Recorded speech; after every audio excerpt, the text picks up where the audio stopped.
Shalom Aleihim. Bapak Yahweh memberkati kita semua. Shabbat Shalom. Ya Bapak Ibu, kita memasuki hari-hari ini, kita tidak tahu apa yang akan terjadi ke depan. Ya, sering saya katakan, setiap hari itu misteri bagi kita selaku manusia. Tapi kita percaya bahwa kalau kita berjalan dengan Tuhan kita, Bapak Yahweh di dalam nama Yesus HaMashiach, kita tidak perlu takut apa yang akan terjadi ke depan. Ya, oleh karena itu Bapak Ibu, di malam hari ini, apa yang harus kita lakukan ke depan supaya kita bersiap siaga, berjaga-jaga dan berawas-awas menghadapi perkembangan dunia ke depan seperti apa. Saya ambil materi saat ini, upgrade dan update sistemmu. Sistem apa yang perlu di-upgrade dan sistem apa yang perlu di-update. Yang pasti sistem kehidupanmu. Kalau HP, ya, handphone, komputer, ya tetap harus di-update, di-upgrade, ya, diinstal ulang karena harus diperbarui perangkat-perangkat lunaknya, ya, software maupun hardware-nya, ya, perangkat lunak maupun perangkat keras. Ya, kita manusia juga harus di-upgrade, harus di-update kita punya kehidupan. Kehidupan kita tidak biasa-biasa saja. Harus di-update, harus di-upgrade supaya kehidupan Bapak Yahweh itu benar-benar semakin kuat dalam kehidupan kita. Ya, semakin terpancar itu kemuliaan Tuhan Yesus dalam kehidupan kita. Nah, kita baca Bapak Ibu di dalam 2 Timotius 3 ayatnya yang pertama sampai ayatnya yang kelima. Demikian firman Bapak Yahweh. Dan ketahuilah ini bahwa pada hari-hari terakhir akan datang masa yang sukar. Karena manusia akan menjadi pecinta diri sendiri, pecinta uang, pembual, takabur, penghujat, tidak patuh kepada orang tua, tidak tahu bersyukur, tidak kudus, tidak kasih sayang, tidak mau berdamai, penuduh, tiada kendali diri, ganas, benci akan kebaikan, pengkhianat, ceroboh, pogah, cinta akan kesenangan lebih daripada cinta akan Elohim, sambil mengenakan suatu bentuk kesalehan, tetapi telah memungkiri kuasanya, dan hindarilah hal-hal ini. Kita mulai masuk masa-masa yang sukar Bapak Ibu. Di tahun 2025 ada banyak hal yang mungkin akan terjadi. Oleh karena itu, firman sudah datang saat ini Bapak Ibu, bahwa kejadian yang akan terjadi ini manusia saat ini dan yang akan datang akan seperti begini. Kelihatannya saleh di muka sesama, tapi sebenarnya semua hal ini yang terjadi dalam kehidupan kita saat ini Bapak Ibu. Kalau kita tidak hati-hati, orang di sekitar kita, orang di lingkungan kita, mungkin kelihatannya baik. Tapi suatu saat, mungkin saja mereka bisa menunjuk kita dari belakang. Ya, karena memang ini firman sudah nyatakan dari jauh hari, sudah dari dulu sampai sekarang, firman ini tetap kekal selama-lamanya. Dan ini menjadi awasan bagi kita semua Bapak Ibu.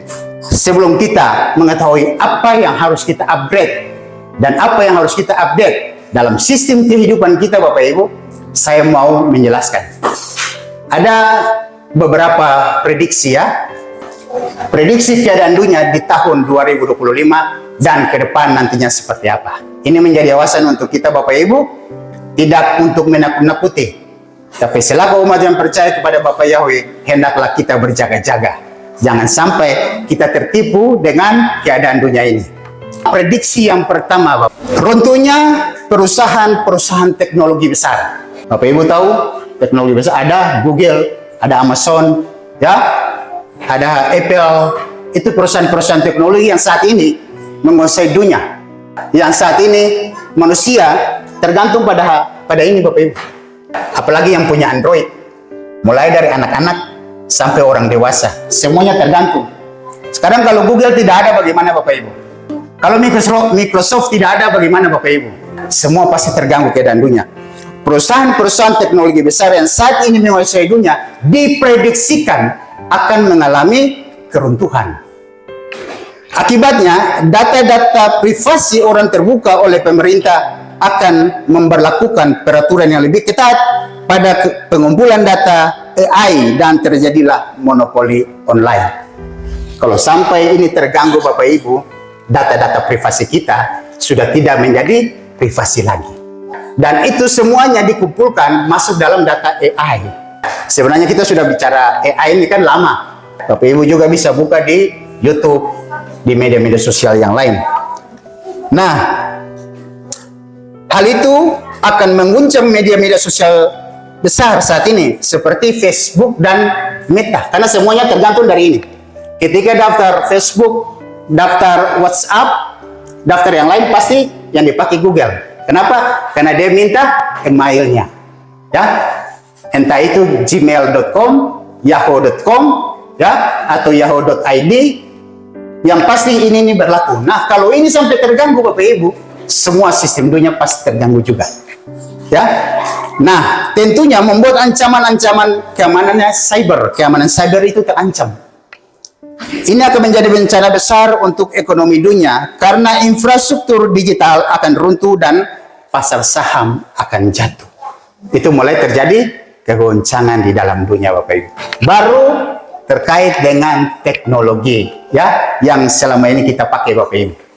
Yang kedua Bapak Ibu, teknologi AI akan mengambil alih sistem dunia. Itu prediksi yang berikut. Dengan teknologi AI, banyak orang akan melihat bahwa wah, AI ini keren, iya kan? AI ini keren. Orang bisa berbicara sendiri, semuanya bisa dilakukan oleh teknologi AI, Bapak Ibu. Nah, tapi para ahli mengkhawatirkan bahwa kalau AI ini terus bertumbuh, maka bisa mengambil alih pekerjaan manusia. Dan lebih berbahaya lagi, mengambil alih keputusan, ya, keputusan dunia. Kalau AI yang semakin bertumbuh, orang sudah tidak percaya antara manusia dengan manusia. Tanya aja kepada AI. Benar, di dalam WhatsApp Bapak Ibu ada AI tidak? Ada sekarang di WhatsApp kan? Tanya apa saja pasti dijawab. Ya, dia sama dengan chat GPT, ya kan? Tanya apa saja dia paling pintar dari semua. Nah, sekarang kalau kebijakan-kebijakan pemerintah pusing nih, mau ambil kebijakan tentang dunianya seperti apa? Dia tanya saja di AI, di WhatsApp, ya, WhatsApp AI. Bagaimana keputusan ini? AI jawab. Nah, jawab kalau itu baik untuk manusia, kalau tidak baik, apa jadinya kita sebagai manusia, Bapak Ibu? Nah, bayangkan jika AI menjalankan industri, mengendalikan ekonomi, mempengaruhi kebijakan pemerintah, bahkan persenjataan dunia diambil alih AI. Pada akhirnya orang akan sulit membedakan mana yang nyata dan mana yang tidak nyata. Orang sudah sulit untuk percaya. Ini yang buat keputusan nih manusia nyata apa manusia buat-buatan? AI itu. Lalu tingkat kepercayaan manusia dengan manusia semakin menipis karena peran AI semakin besar. Dan dia mempermudah segala sesuatu Bapak Ibu. Esok-esok kalau AI bertumbuh semakin pesat, ya pasti pengurangan tenaga kerja itu sudah pasti. PHK besar-besaran karena dia mengambil alih semua. Di pabrik-pabrik diambil alih, ya. Bahkan ketika peperangan juga tidak lagi manusia, kasih robot saja yang pergi perang AI. Ya, tinggal dikendalikan. Bayangkan kalau seperti itu. Nah, film-film cyber yang kita nonton dulu-dulu waktu masih kecil, nah itu yang terjadi sekarang. Dan itu yang dilihat oleh Daniel, Bapak Ibu. Ya, dia tidak dapat membayangkan dan merinci di dalam kitab Daniel seperti apa itu hewan yang keempat itu. Padahal ini yang terjadi. Teknologi AI ini berkembang yang akan menggantikan fungsi-fungsi manusia. Prediksi yang ketiga, akan terjadi kekurangan pangan dan akan dibuat makanan sintetis. Makanan sintetis ini, Bapak Ibu, itu makanan-makanan buatan. Dagingnya daging buatan, ya. Supaya orang bisa merasakan, tapi rasanya tetap sama. Karena dicampur dengan berbagai campuran kimia. Pada suatu saat, makanan akan menipis dan habis. Sehingga alternatifnya digantikan dengan makanan-makanan sintetis. Akibat dari perubahan iklim yang sangat ekstrim dan tidak terkendali. Hal itu menyebabkan bencana di sektor pertanian, sementara populasi manusia akan terus bertambah. Ya, kalau lahan semakin sedikit karena pemukimannya semakin banyak akibat dari pertambahan penduduk yang semakin banyak, tidak terkendali. Bayangkan, lama-lama orang bisa jadi kanibal. Ya, kalau makanannya semakin hari semakin menipis. Lama-lama kita kembali ke zaman dulu. Bisa jadi seperti begitu Bapak Ibu. Ya, orang bisa saja makan kecoa. Mungkin Bapak Ibu belum rasa, saya juga belum rasa. Ya, tapi suatu saat makanan yang tidak biasa akan menjadi biasa karena itu menjadi kebutuhan. Mau tidak mau makan. Kalau tidak makan ya mati. Oleh karena itu akan dibuat makanan-makanan sintetis. Dagingnya mungkin daging sapi, tapi itu daging sapi buatan. Kalau makanan sintetis itu pasti ada kimia, ada racunnya. Lama-lama manusia pasti mati juga. Ya, karena racun semakin menumpuk. Nah, jika terjadi krisis pangan dan para ahli memikirkan alternatif lain di sektor pertanian, yaitu memenuhi kebutuhan makan dengan menciptakan makanan sintetis. Itu salah satu dari nanti perputaran dunia baru, New World Order. Ya, kehidupan dunia baru akan seperti begitu Bapak Ibu. Tapi percaya, kita tidak sampai di tempat itu. Kita sudah terangkat Bapak Ibu. Percaya, amin? Amin. Ya, ini prediksi dunia. Prediksi itu bisa terjadi, bisa tidak. Tapi kelihatannya menjurusnya ke situ. Coba Bapak Ibu bayangkan dan lihat sekarang. Menjurusnya ke situ. Oke, yang keempat, krisis keuangan global. Ya. Nah, diprediksikan setelah kejatuhan pasar saham besar-besaran, maka akan menimbulkan kekacauan ekonomi global. Terjadi resesi, inflasi meningkat, utang negara akan melonjak, dan banyak negara akan berjuang untuk pulih dari tekanan keuangan. Akibatnya, pengangguran bertambah, terjadi PHK besar-besaran, dan harga barang terus meningkat. Nah, bisa jadi krisis keuangan atau krisis moneter di tahun 1998 dan tahun 2008 bisa saja terjadi, bahkan mungkin semakin parah. Karena kenapa? Kalau diganggu di kesehatan orang masih ngeh-ngeh lah. Ya? Tapi kalau ganggu di perut, itu orang tidak bisa lari Bapak Ibu. Kalau sudah lapar, apa saja orang bisa lakukan. Dulu zaman COVID masih terjadi Bapak Ibu. Kalau kita lihat di Arab Saudi sana sampai minum kincing onta. Ya, itu baru istilah dia punya masa uji coba. Baru itu, belum yang sebenarnya belum. Kemarin itu baru masa uji coba. Itu saya sudah minum kencing onta. Lalu kalau esok-esok terjadi lagi, apa yang terjadi Bapak Ibu? Saya tidak mau bayangkan karena saya beriman tidak lagi di sini. Ya, kita sudah terangkat. Prediksi yang kelima, peristiwa cuaca ekstrim.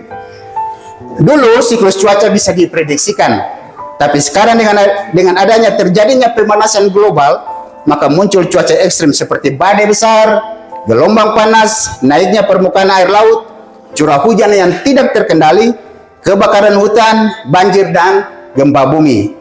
Itu bisa kita lihat selama beberapa tahun belakangan ini dengan banyaknya korban jiwa dan harta benda, dan mungkin akan terjadi berulang-ulang di tahun-tahun mendatang Bapak Ibu. Cuaca tidak bisa diprediksikan. Orang tua-tua dulu masih bisa melihat, oh bulan ini hujan, bulan ini panas. Sekarang tidak bisa lagi. Musim panas terjadi hujan, musim hujan terjadi panas. Dan itu dalam tanda kutip dibuat oleh mereka-mereka yang sudah gregetan untuk berkuasa. Ada mesin HARP. Mesin HARP itu dia pengendali cuaca. Tiba-tiba ada gempa bumi di sini, tiba-tiba hujan deras di sini, tiba-tiba gelombang naik. Itu salah satunya karena mesin HARP. Yang keenam.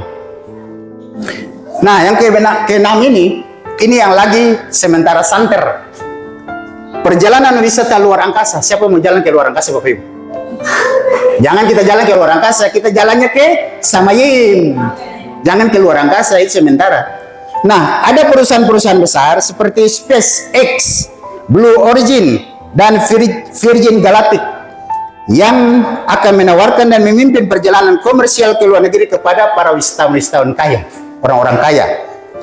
Wisata luar angkasa bisa saja mengandung resiko yang sangat besar, sehingga para ahli mengkhawatirkan terjadi kegagalan teknis yang tidak terduga. Selain itu, dampak lingkungan dengan peluncuran roket luar angkasa dengan adanya gas karbon yang mempengaruhi terjadinya pemanasan global. Kalau perjalanan luar angkasa ini terjadi, bisa saja pergi, tapi pulang tidak bisa. Atau saja mungkin bisa saja di tengah perjalanan meledak, gangguan-gangguan teknis, ya kan? Lalu dia punya gas karbon, saat dia mulai meluncur itu, dia akan menimbulkan efek gas rumah kaca, ya, sehingga terjadinya pemanasan global. Itu yang membuat lapisan ozon katanya menipis. Kita pasti wisatanya ke Samayim. Nah, yang ketujuh, yang sekarang mungkin banyak terjadi Bapak Ibu, terjadi ketidakstabilan politik, ya, peningkatan ketidakpercayaan publik terhadap sistem politik yang membuat negara-negara maju maupun berkembang menjadi terpecah belah. Maka akan terjadi pergolakan politik luar biasa yang menyebabkan runtuhnya demokrasi dunia. Jangan kita jauh-jauh Bapak Ibu, di Indonesia saja pergolakan politik belum habis-habis. Ya, sebelum pemilu, setelah saat pemilu dan pasca pemilu, tetap saja terjadi pergolakan. Ya, kalau kita lihat itu ada gejolak-gejolak, demokrasinya mulai hancur. Jangankan di sini, di negara maju seperti Amerika pun lagi gejolak besar Bapak Ibu. Sistem demokrasinya lagi bergejolak. Kita tidak tahu ketika nanti Trump dilantik, apalagi yang akan terjadi. Dia punya kebijakan itu kan kebijakannya yang luar-luar nalar, aneh-aneh itu Trump. Nanti lihat ke depannya seperti apa. Gejolak politik tidak akan diam Bapak Ibu. Dia akan terus bergejolak. Karena itu dunia punya mau. Harus sampai pada sasarannya. Karena memang si anti Hamasiyah itu sudah kebelet, ya, mau cepat-cepat untuk menguasai dunia. Nah, yang ke-8. Yang ke-8 ini agak ngeri-ngeri Bapak Ibu. Perjalanan lintas ruang dan waktu. Para ilmuwan dunia mulai berpikir serius tentang perjalanan waktu. Terutama dengan kemajuan teknologi saat ini, khususnya dalam mekanika kuantum, yang membuat mereka berpikir untuk melakukan manipulasi perjalanan ruang dan waktu. Baik perjalanan waktu ke masa depan, maupun perjalanan waktu ke masa lampau. Ini akan sangat mengerikan ketika manusia mencoba untuk mengutak-atik waktu, dan pasti ada risiko besarnya. Kalau manusia sudah mulai seperti Doraemon Bapak Ibu, itu mulai berbahaya. Ya, Doraemon tinggal buka pintu, langsung tembus di tempat lain. Itu namanya menembus ruang dan waktu. Itu yang para ilmuwan lagi mau menciptakan. Sehingga bisa orang kembali ke mungkin 20 tahun yang lalu. Kalau mau lihat yang masih fresh-fresh ya, masih umur belasan-belasan tahun ya, kembalilah 30 tahun yang lalu. Bumaku masih kecil ini kan. Tuh, oh dulu-dulu nih, saya seperti apa nih dulu-dulu. Atau mungkin ke depan ini esok-esok 10 tahun yang ke depan, tembus ruang dan waktu, mungkin sudah berjenggot ya. Nah itu Bapak Ibu. Sekarang sih sudah. Nah, sekarang saja sudah ada. Kalau mengutak-atik waktu Bapak Ibu, saya mau bilang, itu berarti mulai mengutak-atik rencananya Bapak Yahweh. Karena kenapa? Manusia mau lebih tahu dari Tuhan. Iya kan? Dia mau lihat yang masa lampau, dan dia mau lihat yang masa datang. Yang bisa tahu ke depan kita pun perjalanan cuma Tuhan. Sekarang manusia mau lebih dari Tuhan, mau cari tahu rencana. Ini kalau ke depannya seperti apa? Itu berarti dia mulai mengusik waktunya Tuhan. Ya, kalau mulai mengusik waktunya Tuhan, maka Tuhan juga akan usik waktu manusia. Dengan apa? Memperpendek waktu-waktu belakangan ini. Ya, karena kalau waktu terus diperpanjang, dia bilang apa? Kalau aku datang ke bumi, bisa saja tidak ada iman di bumi. Karena apa? Manusia mulai menceritakan tentang waktu yang lampau dan waktu yang akan datang. Oke, yang berikut, yang ke-9. Krisis kesehatan dengan munculnya wabah penyakit. Diprediksikan bakal munculnya krisis kesehatan yang mirip dengan pandemi COVID-19 yang menyebabkan kekacauan dan kepanikan masyarakat dunia. Resistensi antibiotik semakin meningkat dengan beberapa bakteri atau virus baru yang hampir mustahil diobati. Penyakit-penyakit aneh seperti cacar monyet, flu burung, dan bahkan jenis-jenis COVID akan menjadi berita utama dan masalah kesehatan. Para ahli dunia menyatakan bahwa bukan apa pandemi berikut, tapi kapan waktunya terjadi. Mereka sudah tahu. Jadi mereka tidak perlu pertanyakan, nanti ini jenis wabah apa, tidak. Tapi tunggu waktu, tunggu tanggal mainnya. Itu, ya. Keterhubungan global yang dikembangkan akan membuat wabah penyakit lebih mudah menyebar, lintas batas, dan lebih cepat dari sebelumnya. Kalau COVID saja, kita sudah kelabakan, Bapak Ibu. Lalu kalau wabah yang belakangan ini nanti terjadi, bagaimana lagi? Penyebarannya semakin cepat. Nah, kita berdoa, Bapak Yahweh tetap amankan kita. Prediksi yang ke-10, perang dunia. Dunia akan terjerumus dalam konflik global besar-besaran dengan konsekuensi kehancuran yang dahsyat. Ketegangan dunia semakin meningkat dan membuat perang dunia 3 semakin dekat. Perang Rusia dan Ukraina, ya, dengan melibatkan negara-negara NATO. Itu yang membuat Rusia mulai marah ketika negara-negara NATO campur di dalam perang Rusia dan Ukraina karena membantu Ukraina. Ya, belum lagi konflik di Laut Cina Selatan, ya, konflik di Timur Tengah yang sekarang lagi panas-panasnya. Amerika serang Houthi, giliran Israel serang Suriah. Israel ini dia pukul rata. Pokoknya ini samping dia yang sedikit ganggu-ganggu langsung sudah tuh pasti jet tempur langsung mainkan. Nah, keadaan seperti ini Bapak Ibu tidak akan lagi mereda. Pasti semakin hari semakin panas. Ya, Firman bilang apa? Kalau akhir dunia itu akan ada api dan belerang. Ya, kita lihat saja nanti seperti apa Bapak Ibu. Nah, ketegangan ini bisa meluas dengan menyeret negara-negara ke dalam perang terbuka yang pada akhirnya akan memicu perang nuklir yang dikombinasikan dengan sanksi ekonomi, penumpukan militer, dan pergeseran aliansi yang tentu membuat semua negara menambah bahkan meningkatkan peralatan perangnya. Indonesia saja sudah mulai beli ya pesawat, beli alutsistanya. Negara-negara lain juga mempersiapkan diri karena mulai ancaman-ancaman global itu terjadi. Kalau tidak mempersiapkan diri, tiba-tiba diserang, kan tidak mungkin pasrah. Makanya harus mempersiapkan diri. Baik negara miskin, negara berkembang, negara maju, semuanya mempersiapkan persenjataannya. Kita lihat saja, hukum rimba akan berlaku. Siapa yang kuat ya pasti dia yang menang. Ya, tapi yang ada di pihak Bapak Yahweh itu yang pasti bertahan dan akan menang. Ya, oke, kita tidak perlu perang Bapak Ibu. Ya, karena nanti baru kita turun perang bersama-sama dengan Yesus.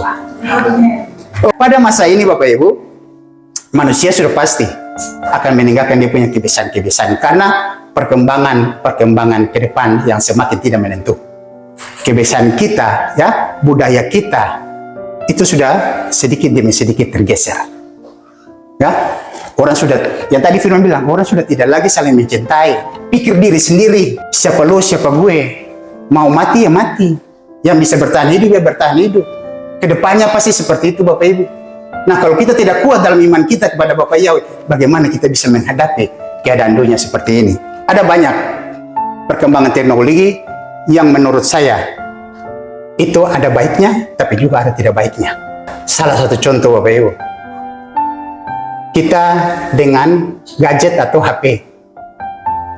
Anak-anak kita karena semakin dengan gadget atau HP, konsentrasi dan penghormatan kepada orang tua semakin menurun. Interaksi komunikasi semakin kurang. Ya, itu dampak yang tidak baik daripada perkembangan teknologi. Betul, dia akan membantu kita apa saja, seperti tadi AI. Ditanya apa saja bisa jawab karena dipermudah. Ya, tapi orang semakin hari semakin cuma dengan HP. Itu contoh Bapak Ibu ya, contoh aja. Anak-anak ketika dipanggil saat main HP ngamuk tidak? Kadang-kadang ngamuk, iya kan? Mulailah berubah sekarang. Upgrade dan update supaya jangan kita tetap dengan yang itu-itu saja. Boleh kita mengikuti perkembangan zaman, tapi kebiasaan kita jangan sampai kita tinggalkan. Ya, kebiasaan konvensional kita yang sehari-hari menghargai orang tua, menghormati orang tua, ya, interaksi dengan tetangga kita, ya, komunikasi dengan saudara-saudara kita harus tetap dijaga.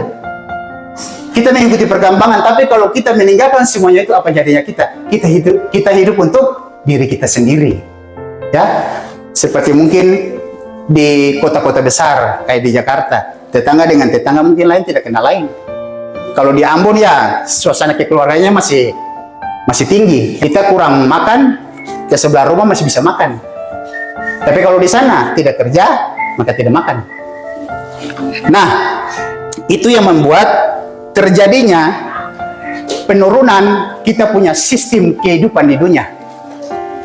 Teknologi berkembang, tapi kita punya kebiasaan yang baik itu menjadi berkurang. Kehidupan kita yang dulunya enak menjadi tidak enak. Karena kenapa? Orang sudah mulai dengan kehidupan pribadinya sendiri-sendiri.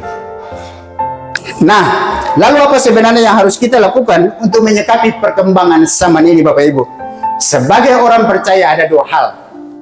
Seperti tadi judul kita yang harus kita lakukan, yaitu upgrade dan update sistem kehidupan. Ya, nah, apa itu upgrade dan apa itu update? Ya, ini secara umum. Secara umumnya seperti gini. Upgrade adalah upaya meningkatkan atau memperbaharui sesuatu untuk mencapai tingkat yang lebih tinggi atau lebih baik. Biasanya melibatkan perubahan besar dalam perangkat keras atau perangkat lunak yang menghasilkan peningkatan kinerja fitur atau fungsionalitas. Sementara update adalah upaya perubahan yang lebih kecil dalam perangkat lunak atau sistem yang bertujuan untuk memperbaiki bug, meningkatkan keamanan atau menambahkan perbaikan fungsionalitas kecil. Pada intinya, upgrade lebih berfokus pada perubahan besar dan pembaruan signifikan untuk mencapai tingkat yang lebih tinggi. Sedangkan update lebih fokus pada perubahan kecil untuk perbaikan dan pemeliharaan. Tetap dua-dua untuk pembaruan dan peningkatan. Nah, begitu pula dengan sistem kehidupan kita. Tidak seperti begini-begini saja, harus ditingkatkan level iman kita. Karena perkembangan semakin maju. Setan memakai segala cara untuk menurunkan iman kita. Kalau kita tidak upgrade iman kita, kita tidak update iman kita, kehidupan kita, maka kita bisa dijungkir balikan dengan keadaan dunia ini.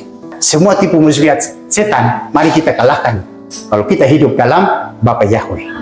Nah, yang pertama Bapak Ibu. Yang pertama adalah upgrade. Firman Tuhan dalam 2 Korintus 3 ayat 18. Sekarang moga kita semua tidak ditutupi selubung dan kita memantulkan kecemerlangan Tuhan Yesus. Dan oleh sebab itu kita terus-menerus diubah menjadi seperti Dia. Makin lama kita menjadi makin cemerlang. Kecemerlangan itu dari roh dan roh itu adalah Tuhan. Saya ambil versinya bahasa Indonesia masa kini. Jadi kalau kita mengupgrade dan mengupdate sistem kehidupan kita, maka kita akan memantulkan kemuliaan. Kalau di ILT bilang kemuliaan Bapa Yahweh, kemuliaan Tuhan Yesus. Zaman boleh terus berjalan dengan perkembangan yang semakin mutakhir. Tapi kalau kita terus di dalam Tuhan Yesus, tidak ada yang bisa mengubah kehidupan Yesus dalam kehidupan kita. Kita akan terus memancarkan pancaran kemuliaan Bapa Yahweh dalam kehidupan kita. Nah, marilah Bapak Ibu, kita terus semakin diubahkan dan diserupakan dengan Tuhan Yesus. Karena kenapa? Ketika kita diciptakan, kita ini segambar dan serupa dengan Bapa Yahweh. Tidak ada yang bisa mengalahkan kita Bapak Ibu. Bahkan kalau kita baca kitab Adam Bapak Ibu, diceritakan ketika Bapa Yahweh menjadikan manusia, para malak di Samayim disuruh menyembah Adam. Karena kenapa? Ini loh Tuhan di dalam Adam, serupa dan segambar, ada kuasa di dalam Adam. Makanya malaikat-malaikat itu disuruh sembah Adam. Nah, si malaikat yang jatuh ini yang kemudian memberontak, tidak mau untuk menyembah Adam. Dia tidak mau mengikuti perintah Bapa Yahweh. Padahal itu wujud Bapa Yahweh sendiri dalam Adam. Nah, ketika jatuh dalam dosa, baru jubah kemuliaan itu terlepas. Maka yang tinggal adalah kedagingan Adam. Kemuliaan Bapa Yahweh sudah tidak ada lagi. Sekarang kita diubahkan, ya. Kita diubahkan ketika kita mengenal nama Bapa Yahweh. kita kemudian dibaptis pembaharuan, ya. Kita melihat, kita melaksanakan Sabat, melaksanakan perayaan-perayaan yang diperintahkan Tuhan. Tuhan sementara mengubahkan kita, ya, supaya kita kembali lagi memakai tubuh kemuliaan itu pada saatnya. Pada saatnya yang tidak akan lama lagi, kita akan memakai yang kemarin kita baca, baju lenan putih halus, ya. Kita dengan tubuh kemuliaan lagi, Bapak Ibu, dan itu membuat kita menjadi serupa dan segambar dengan Bapa Yahweh ulang. Nah, kuasa itu masih tetap ada dalam kita kalau kita hidup di dalam Bapa Yahweh. Yang kedua adalah update. Hidup kita juga harus siap menerima update hal-hal yang baru. Jangan membatasi kuasa Tuhan dengan hanya berpatokan yang biasanya atau yang dulu-dulu. Kalau dulu-dulu kebiasaan kita tidak baik, diubahkan menjadi kebiasaan yang baik. Orang tua-tua di Amon bilang, jangan tahan entong, ya? Kalau sembah itu jangan tahan entong, rubah jadi baik, ya. Update supaya hidup kita menjadi lebih baik, diperbarui setiap hari, supaya ketika si Satan datang mau menyerang kita secara pribadi, menyerang kita secara keluarga, menyerang kita secara perkumpulan persekutuan kita, dia tidak bisa. Belum datang lagi dia sudah lari. Karena kenapa? Ada pancaran kemuliaan Bapa Yahweh dalam kita. Tuhan kita adalah Tuhan yang kreatif. Dia seorang kreator yang kreatif, Bapak Ibu. Sehingga walaupun ada perkembangan teknologi bagaimanapun, tidak akan bisa membatasi cara kerja Bapa Yahweh dalam hidup-hidupan kita. Apapun yang terjadi, Bapak Ibu, tidak akan bisa. Dunia mau dalam rawa pada, mau berguncang seperti apapun, ya, cara kerja Bapa Yahweh tetap jalan yang lurus. Tidak akan pernah Bapa Yahweh suruh bengkok ke kanan, bengkok ke kiri, tidak. Jalan lurus. Karena kenapa? Aku menyertai engkau. Oleh karena itu, Bapak Ibu, update kemampuan kita berkreasi sesuai dengan tuntutan zaman, sesuai dengan generasi kita yang tentunya memiliki cara perbedaan dari generasi-generasi sebelumnya. Ya, mari selalu upgrade diri dengan standar Yesua, jangan dengan standar kita. Kalau standar kita tidak akan mampu menghadapi dunia. Upgrade standar diri kita, kehidupan kita dengan standarnya Yesua, namun tetap update sehingga relevan dengan perkembangan zaman. Orang jangan bilang kita kuno. Kita tetap mengikuti perkembangan zaman, tapi kehidupan kita mari jalan ikut jalurnya Yesua, yang keluar dari situ. Nah, sekarang Bapak Ibu, pertanyaannya, bagian apa saja dalam diri kita yang perlu di-upgrade dan di-update? Apa saja sih yang dalam diri kita, sistem kehidupan kita yang perlu di-upgrade dan di-update? Yang pertama, iman. Ya, itu yang harus di-upgrade dan di-update.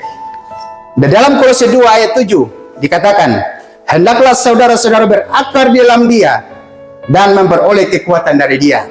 Berusahalah agar terus-menerus tumbuh di dalam Tuhan dan menjadi kuat serta bersemangat dalam kebenaran yang telah diajarkan kepada saudara. Semoga hidup saudara berlimpah-limpah dengan sukacita dan rasa syukur atas segala yang telah dilakukannya. Bertumbuh, artinya bertumbuh dalam iman, hanya bisa kita lakukan kalau kita berakar di dalam Yesua. Ya, iman kita bisa bertumbuh kalau kita terus berakar di dalam firman-Nya. Ya, iman kita bisa bertumbuh kalau kita terus bertumbuh dengan upgrade hidup kita, terus dekat dengan Bapa Yahweh. Nah, caranya sederhana, mulai dari kita dekat dengan firman, ya, dekat dengan Bapa Yahweh, terus ada di dalam hadiratnya Bapa Yahweh. Jangan jauh dari Bapa Yahweh, Bapak Ibu. Kalau jauh dari Bapa Yahweh, Anda mungkin menjadi seorang yang pintar, tapi Anda mungkin bisa terjerumus ke hal-hal yang membinasakan Anda di dalam dunia ini. Firman beberapa minggu yang lalu disampaikan, kita harus menjadi orang yang tulus tapi harus cerdik. Ya, supaya jangan dibodoh-bodohi. Kita mengikuti perkembangan zaman, tapi setan pakai itu. Jangan kita dibodoh-bodohi, Bapak Ibu. Jangan kita polos-polos saja, tulus, tapi pakai hikmat daripada Bapa Yahweh. Supaya kita tahu mana yang benar dan tidak benar, mana perubahannya si setan dan mana yang kehendaknya Bapa Yahweh. Itu yang harus kita sikapi baik-baik. Jangan sampai roh yang datang ini roh si setan, tapi kita mengira itu roh Bapa Yahweh. Karena si setan itu seperti apa? Serigala berburu domba. Kelihatannya manis, ya, kelihatannya bagus, tapi dia itu ingin menjerumuskan kita dalam kebinasaan. Saya biasa pakai istilah gini, obat yang pahit jangan cepat dibuang, yang manis jangan cepat ditelan. Iya, kadang-kadang caranya si setan datang dengan rupa wajah yang cantik, yang ganteng, yang manis, dengan tutur kata yang manis, tapi dia ingin menjebak kita kepada kebinasaan. Tapi kalau firman, walaupun keras, kadang-kadang kita dengar firman, ditegur oleh firman itu, telinga sakit juga ya, Bapak Ibu. Telinga panas juga, hati panas juga. Apalagi kena dengan kita nih, kalau firman, ya. Kalau firman itu kena dengan kita, kalau firman bilang, contoh tidak mencontohi siapa-siapa, jangan berjudi. Wih, ini kenal dengan saya. Iya kan? Sakit di telinga, sakit di hati. Tapi itu firman, itu untuk kebaikan. Obat pahit jangan cepat dibuang. Jangan yang manis-manis, oh tidak apa-apa, itu biasa sekali-sekali. Itu yang manis, tapi itu membinasakan. Itu contoh Bapak Ibu. Yang kedua Bapak Ibu, apa yang harus kita upgrade dan update? Yang kedua, pengetahuan. Di dalam Amsal 15 ayat 14, hati orang berpengertian mencari pengetahuan, tetapi mulut orang berbalas sibuk dengan kebodohan. Jika kita membaca Amsal secara keseluruhan, kita dapat menemukan bagaimana hikmat dan pengetahuan itu tidak bisa dipisahkan. Raja Salomo, dia tidak minta kekayaan, dia minta hikmat dan kebijaksanaan. Artinya hikmat dan pengetahuan sehingga dia bisa mengambil keputusan yang benar. Soal kekayaan, dia sudah punya kekayaan yang sangat banyak. Pada zaman itu siapa yang terkaya di muka bumi selain daripada Raja Salomo? Tapi yang dia minta cuma hikmat dan kebijaksanaan. Nah, seorang yang berhikmat akan tergerak untuk terus belajar dan terus belajar. Tidak mudah dibodoh-bodohi, tidak mudah dibohongi, tidak mudah ditipu. Ya? Orang yang datang dengan maksud yang tidak baik tapi pakai cara yang baik, kita terima apa adanya. Pada itu menjerumuskan kita Bapak Ibu. Nah, kembangkan pengetahuan supaya kita bisa mempelajari hal-hal yang baru, supaya kita bisa tahu perkembangan dunia ini seperti apa. Kita jangan terjerumus. Boleh kita mengikuti perkembangan teknologi, tapi kita jangan sampai terjebak dengan teknologi itu sendiri. Nah, yang berikut, yang ketiga, soft skill. Soft skill ini artinya seseorang yang punya kemampuan untuk berkomunikasi dan berinteraksi. Ya, di dalam Amsal 13 ayat 16. Setiap orang yang bijaksana bertindak dengan pengetahuan, tetapi orang yang bebal membeberkan kebodohannya. Pengetahuan itu Bapak Ibu harus dikomunikasikan dengan keterampilan kita. Kita bisa tes apa saja untuk sebagai pengetahuan, tapi kita harus punya kompetensi dalam diri sendiri, skill. Ya, menghadapi perkembangan sekarang Bapak Ibu, tidak hanya kita menjadi orang yang pintar. Orang yang pintar banyak Bapak Ibu, tapi orang yang berpengetahuan, orang yang berwawasan itu lebih baik. Ya, orang pintar banyak, bahkan orang pintar itu yang akan menghancurkan dunia. Tapi orang yang berwawasan, yang pakai hikmah dari Tuhan, dia akan tahu membedakan mana yang baik dan mana yang tidak baik. Ya, nah itu bisa dikembangkan supaya kita menjadi orang-orang yang berpengetahuan dan yang punya skill. Esok-esok yang tadi saya bilang, kalau makanannya makanan sintetis, Bapak Ibu mau makanan sintetis, ya, taruh 1 bulan saja sudah langsung opname pasti Bapak Ibu. Karena kenapa? Racun bekerja. Nah, tapi kalau kita punya kemampuan, pakai pengetahuan kita, berwawasan, mari kita buka ladang untuk bercocok tanam. Sehingga kita betul-betul makannya ya makan yang asli, bukan yang KW. Kalau yang KW di mana-mana tuh kelihatan seperti asli Bapak Ibu, tapi tidak tahan lama. Ya. Jadi mari kita jadilah orang yang punya kemampuan bisa berinteraksi dan bisa berkomunikasi supaya kita punya kemampuan dalam diri kita. Nah, yang keempat, relasi. Di dalam Amsal 13 ayat 20, pergaulan dengan orang bijaksana membuat orang menjadi bijaksana. Pergaulan dengan orang jahat membuat orang menjadi jahat. Sama seperti firman, apa? Pergaulan yang buruk akan merusak kebiasaan yang baik. Itu sama Bapak Ibu. Mungkin beberapa di antara kita yang punya pertemanan, circle pertemanan yang kadang-kadang membuat iman kita tidak bertumbuh karena kita duduk dengan orang yang tidak bisa membangun iman. Kita bergaul dengan pencuri, lama-lama kita jadi pencuri. Kita bergaul dengan penipu, lama-lama kita jadi penipu. Kita bergaul dengan orang pemabuk, lama-lama kita jadi pemabuk lagi. Tapi kalau kita duduk dengan orang kaya, lama-lama kita bisa jadi orang kaya. Karena kenapa? Kita timba motivasi bagaimana dia menjadi kaya. Ya kan? Jadi tergantung circle pertemanan kita. Relasi hubungan kita. Kita mau bergaul di tempat yang tidak baik atau tempat yang baik. Pilihan pada Bapak Ibu semua. Ya kan? Kalau kita mau tidak baik, terus bergaul dengan orang-orang yang tidak menumbuhkan iman. Ya, yang tidak bisa memotivasi diri kita. Tapi kalau ingin menjadi orang yang lebih baik ke depan, bergaul juga dengan orang-orang yang bisa menumbuhkan iman kita, bisa meningkatkan motivasi hidup kita. Ya, kita belajar kalau kita setiap hari duduk dengan orang yang berhasil, pasti yang kita dapat itu cerita-cerita keberhasilan. Iya kan? Wah, bagaimana ini Pak? Bagaimana Ibu caranya kita menjadi kaya? Caranya kita menjadi berhasil? Caranya kita menjadi orang pintar? Pasti mereka akan memberikan, mereka punya ide-idenya, ya. Tapi kalau contoh kita dulu udah minum, ya, pemabuk, wah, ini sope ini rasanya enak, coba beli, ini pasti enak nih, dia pun kadarnya agak tinggi, pasti yang diceritanya itu saja. Bergaul dengan pencuri, ya, nanti kalau mereka kuncinya seperti gembongnya seperti ini, cara bukanya seperti begini, ya, pasti diberikan motivasinya seperti itu yang tidak baik. Nah, tergantung circle pertemanan kita, relasi kita Bapak Ibu, ya. Nah, tapi kita juga tidak bisa menutup diri. Kalaupun kita ada dalam situasi pergaulan yang tidak baik, Bapak Ibu menjadi garam dan terang di situ. Ya, jangan kita seperti kata pepatah, di kandang kami mengembik, di kandang harimau lalu mengaum. Tidak bisa seperti begitu Bapak Ibu, iman kita. Ketika kita masuk ke suatu tempat yang terbaik, hendaklah engkau menjadi garam dan terang dunia. Engkau bisa mempengaruhi setiap teman-teman untuk hidupnya lebih baik.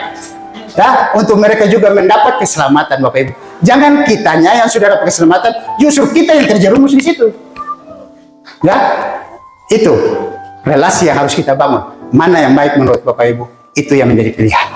Ya, karena yang pasti yang terbaik hidup benar itu pasti jalannya Bapak Yahweh, bukan jalannya setan. Nah, yang kelima, karakter. Ya, di dalam Roma 8 ayat 29, sebab dari permulaan sekali Elohim memutuskan bahwa mereka yang datang kepadanya, dan ia sudah mengetahui siapa yang akan datang kepadanya, harus menjadi seperti anaknya Yeshua HaMasyiah, sehingga anaknya menjadi yang sulung dengan banyak saudara. Kita saudara-saudaranya Yeshua adalah yang sulung. Ya, sebentar nanti kita akan masuk ke perjamuan kawin anak domba. Kita menjadi mempelainya. Berarti hubungan kita semakin erat dengan Bapak Yahweh. Nah, karakter kita harus mencerminkan karakternya Yeshua. Tetapi tentu ini bukan hal yang mudah untuk kita lakukan Bapak Ibu. Karena kenapa? Kita masih dipengaruhi oleh lingkungan sekitar kita. Kadang-kadang kita jemawa, kadang-kadang kita marah, kadang-kadang kita sakit hati, kadang-kadang kita pahit hati, ya, kadang-kadang kita emosi, kadang-kadang kita melakukan hal-hal yang tidak baik. Itu tidak memancarkan karakternya Yeshua. Yang karakternya Yeshua apa? Ada di dalam Galatia 9 buah roh. Di situ karakternya Yeshua ada. Kalau itu sudah bisa Bapak Ibu lakukan, betul-betul Bapak Yahweh dalam Yeshua hidup di dalam kehidupan Bapak Ibu. Itu berarti Bapak Ibu sudah mengupgrade dan mengupdate sistem kehidupan Bapak Ibu. Ya.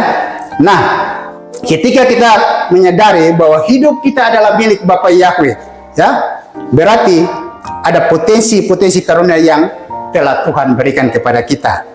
Pengembangan diri bukan berfokus pada hasil Bapak Ibu, tapi kita lihat bagaimana prosesnya.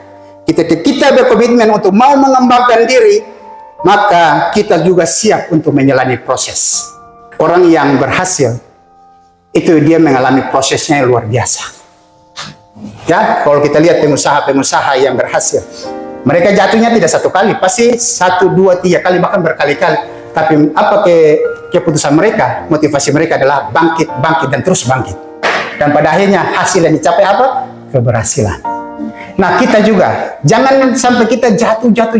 Tapi mari kita bangkit, update diri, ya, supaya kita tetap hidup di dalam Bapak Yahweh, Bapak Ibu. Nah, mari kita merayakan kasih sayang anugerah dari Bapak Yahweh. untuk diproses, ya. Kemudian untuk berproses dan untuk memproses sesama kita. Bapak Ibu, kita ada dalam kehilat Yahweh yang Ambon. Mari kita memproses sesama kita, membangun kehidupan iman sesama kita, memperkuat sesama kita, Bapak Ibu. Ya, satukan hati, pikiran, roh kita, supaya jangan setan memakai kesempatan untuk memecah belah kita. Buka semua diri, buka semua pikiran, terima satu punya yang kekurangan, terima juga kelebihannya. Ya, jangan sampai kita mau terima kelebihan tapi tidak mau terima orang punya kekurangan. Bersatu kita teguh, bercerai kita runtuh. Ya, jangan sampai bersatu kita teguh, bercerai kawin lagi, jangan. Ya, Tuhan tidak mengajarkan seperti itu. Kita harus terus bersatu di dalam Bapa Yahweh, bersatu di dalam Yesua HaMasiah, karena itu yang Bapa Yahweh inginkan. Kehidupan Bapak Ibu saya yakin sudah terupgrade dan sudah terupdate. Demikian firman Bapak Yahweh memberkati kita semua. Mari kita berdoa.